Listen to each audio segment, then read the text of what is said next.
Golden Age adalah masa kemasan bagi otak anak untuk menyerap informasi. Di masa ini, seorang anak dapat sangat peka terhadap segala hal yang terjadi di lingkungannya. Oleh karena itu, orang tua seharusnya mengetahui bagaimana tahapan tumbuh kembang anak usia 12-24 bulan. Inilah saatnya untuk lebih memperhatikan anak sejak dini, yaitu dengan mengetahui tahapan tumbuh kembang anak yang benar.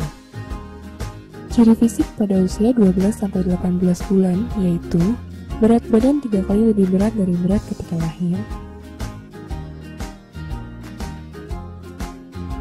lingkar dada lebih besar dari lingkar kepala, gigi seri bagian atas tumbuh.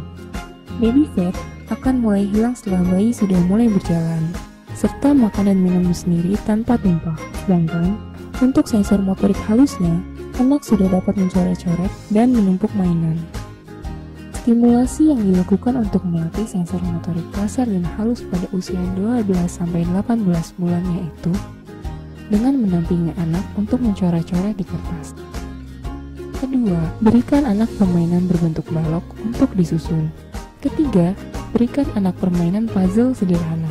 Dan untuk melatih motorik halusnya dengan gerakan meremas-emas bentuk sesuatu dari plastisin dan melatih anak untuk mencuci tangan sendiri.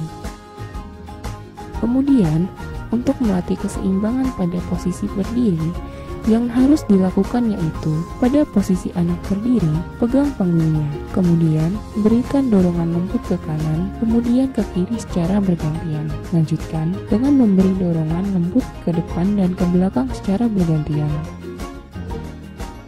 Sedangkan untuk melatih anak berjalan, pertama posisikan anak untuk berdiri, kemudian pegang kedua tangannya, dan anak berjalan dengan ditatih. Selanjutnya, gandeng satu tangan anak dan ajak berjalan.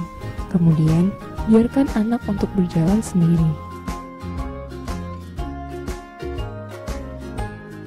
Pada usia 18-24 bulan, ciri fisiknya yaitu postur tubuh lebih tegak, perut masih menonjol, bulu tubuh menyesuaikan dengan aktivitas yang dilakukan oleh anak.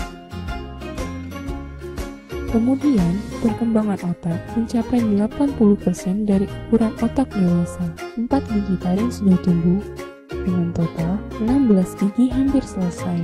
Untuk sensor motorik kasarnya, yaitu anak dapat berlari menaiki tangga tanpa berpegangan dan melompat. Sedangkan, untuk sensor motorik halusnya, anak sudah dapat menumpuk 4 mainan balok. Stimulasi yang perlu dilakukan untuk melatih sensor motorik pada usia 18-24 bulan yaitu dengan melatih anak untuk berjalan, dengan memberikan permainan mobil-mobilan yang ditarik dengan tali. Kedua, melatih anak untuk berlari bisa dimulai ketika anak berada pada fase berjalan. Aktivitasnya seperti menendang bola. Ketiga, agar anak dapat melompat, hal pertama yang harus dilakukan yaitu melakukan lompatan berjarak. Caranya, gambarlah lingkaran-lingkaran. Kemudian minta anak untuk melompati lingkaran-lingkaran tersebut. Apabila anak belum dapat melakukan tahapan sesuai dengan usianya, segeralah konsultasikan ke dokter. Orang tua mempunyai peran penting bagi perkembangan anak pada usia balita. Dengan perhatian dan stimulasi yang tepat, anak dapat berkembang dan mempunyai masa depan yang cemerlang.